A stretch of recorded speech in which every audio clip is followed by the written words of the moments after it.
Malam itu, hujan turun gerimis, membasahi trotoar dan jalanan kota yang mulai lengang. Di sebuah kedai kopi kecil di sudut jalan, Arjuna duduk sendiri di pojok ruangan. Ia baru saja pulang dari kantor, lelah dan sedikit bosan dengan rutinitas harian. Tak ada yang spesial malam itu sampai seorang perempuan masuk, membawa serta angin perubahan. Namanya Nadira. Ia datang dengan rambut sedikit basah karena hujan, mengenakan sweter abu-abu dan celana jeans sederhana. Tidak mencolok, tapi entah kenapa Arjuna menatapnya lebih dari sekadar sekilas. Nadira memesan minuman dan duduk beberapa meja di depan Arjuna. Buku terbuka di tangannya.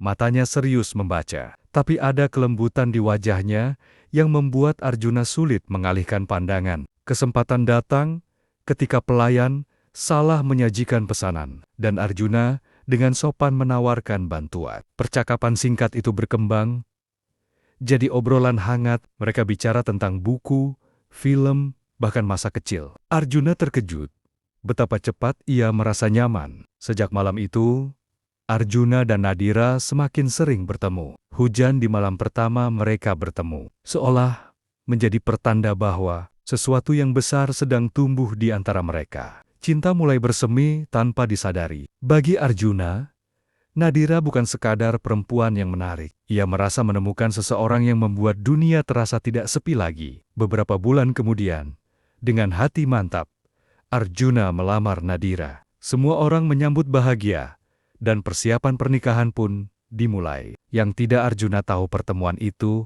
memang mengubah hidupnya, tapi bukan dengan cara yang ia harapkan. Setelah Nadira menerima lamarannya, hari-hari Arjuna dipenuhi semangat baru. Senyum tak pernah absen dari wajahnya. Ia merasa seperti pria paling beruntung di dunia. Mereka mulai menyusun rencana masa depan.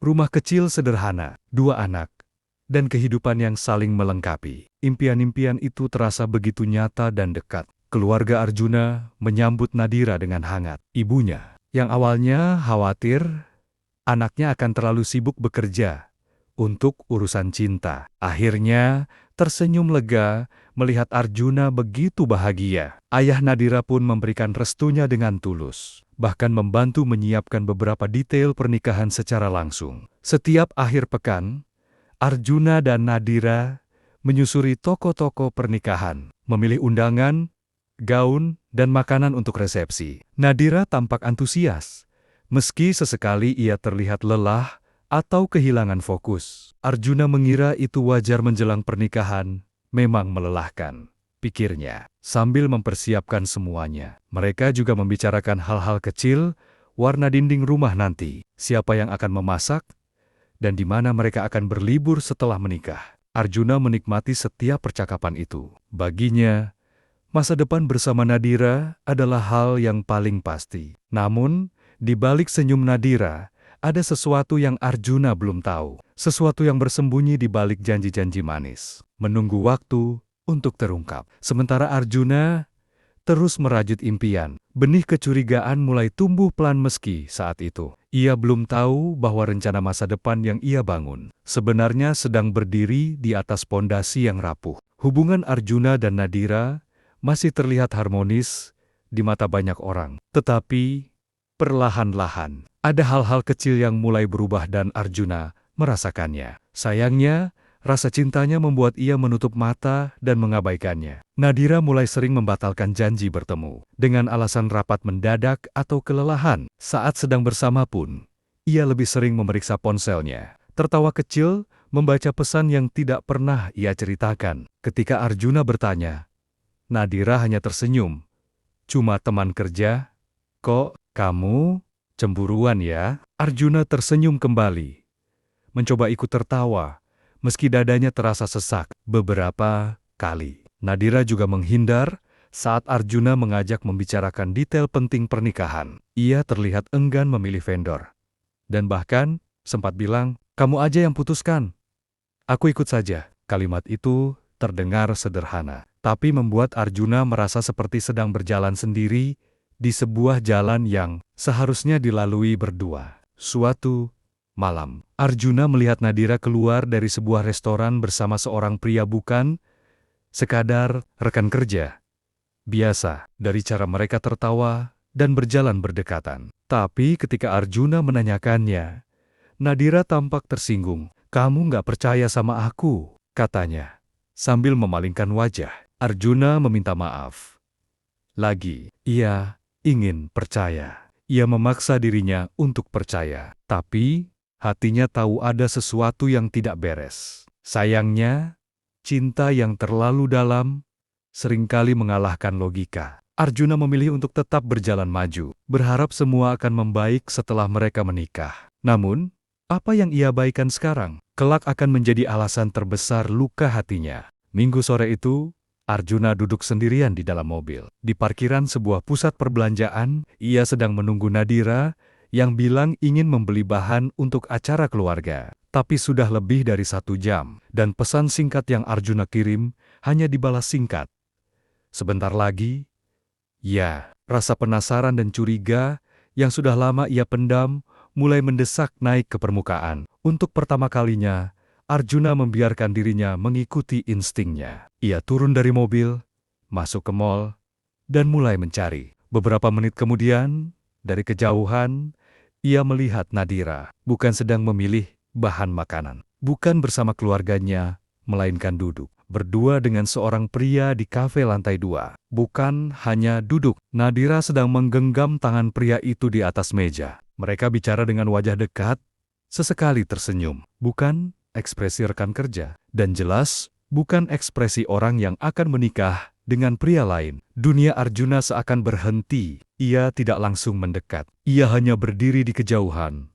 Dadanya sesak, tangannya gemetar, ponselnya terasa berat di tangan. Dengan hati-hati, ia memotret momen itu. Bukan karena dendam, tapi karena ia tahu kali ini, ia butuh bukti untuk menghadapinya. Untuk menghadapi dirinya sendiri, yang selama ini menolak percaya. Malam harinya, Arjuna menghubungi Nadira dan memintanya datang. Ia menunjukkan foto itu tanpa berkata sepatah kata pun. Nadira terdiam. Untuk pertama kalinya, ia tidak bisa mengelak. Dengan suara pelan, Nadira akhirnya mengaku. Hubungan itu sudah berjalan beberapa bulan. Ia tidak bermaksud mengkhianati, katanya. Tidak yakin apakah benar-benar siap menikah. Arjuna hanya menatapnya bukan dengan amarah, tapi dengan luka yang dalam. Cinta Arjuna hancur malam itu. Tapi di balik kehancuran itu, ada satu hal yang akhirnya terungkap. Kebenaran, dan bagi Arjuna, meski menyakitkan, kebenaran selalu lebih baik daripada kebohongan yang diselimuti harapan palsu. Keesokan harinya, Arjuna duduk sendiri di ruang tamu rumahnya. Undangan pernikahan sudah dicetak. Gaun pengantin Nadira tergantung rapi di kamar. Dan gedung untuk resepsi telah dibayar penuh. Tapi malam sebelumnya telah mengubah segalanya. Telepon dari keluarga berdatangan. Ibunya menangis. Ayahnya bingung dan kecewa. Teman-teman bertanya dengan penuh simpati. Tetapi Arjuna hanya menjawab singkat.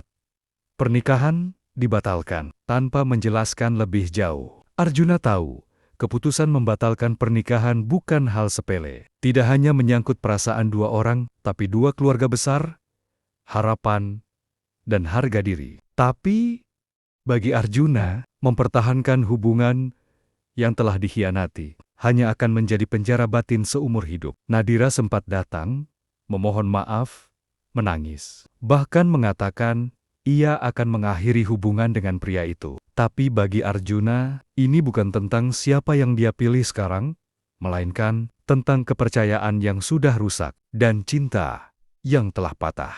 Aku bisa memaafkan Nadira, kata Arjuna pelan, tapi aku tidak bisa melanjutkan pernikahan dengan bayang-bayang pengkhianatan. Bukan karena aku membencimu, tapi karena aku mencintai diriku sendiri. Itulah kata-kata terakhir yang ia ucapkan sebelum menyerahkan kembali cincin pertunangan. Hari yang seharusnya menjadi awal bahagia, berubah menjadi kenangan pahit. Tapi dari kepahitan itu, Arjuna belajar bahwa kadang mencintai diri sendiri berarti melepaskan orang yang paling kita sayangi demi menyelamatkan hati dari luka yang lebih dalam. Hari yang seharusnya menjadi hari pernikahan Arjuna datang juga. Tapi tak ada pesta, tak ada tamu, tak ada musik, hanya keheningan yang menyelimuti rumahnya. Di sudut kamar, tergantung setelan jas yang seharusnya ia kenakan. Tapi, hari itu, Arjuna memilih mengenakan pakaian sederhana dan pergi berjalan kaki ke taman yang dulu sering ia datangi bersama Nadira. Langit mendung, tapi tidak hujan seperti hatinya. Kelabu, tapi perlahan mengering. Beberapa minggu pertama setelah peristiwa itu, Arjuna nyaris tidak berbicara banyak. Ia menolak ajakan bertemu, menolak nasihat dari siapapun, bukan karena marah, tapi karena ia sedang menyembuhkan diri sendiri. Di balik ketegasannya, membatalkan pernikahan, luka itu nyata, dalam, diam-diam menyesakkan. Namun waktu, seperti biasa, bekerja perlahan, tapi pasti. Arjuna mulai kembali menulis hobi lama yang dulu ia tinggalkan karena terlalu sibuk mencintai orang lain. Ia mulai kembali berkumpul dengan sahabat-sahabatnya, tertawa, meski kadang masih terasa hambar. Ia mulai merasakan kelegaan bahwa keputusan berat itu justru menyelamatkan dirinya dari hidup yang penuh kebohongan. Suatu sore, saat duduk di kedai kopi yang sama, tempat ia dulu bertemu Nadira, Arjuna tersenyum. Bukan karena rindu, bukan karena ingin kembali, tapi karena akhirnya ia bisa memandang masa lalu tanpa amarah.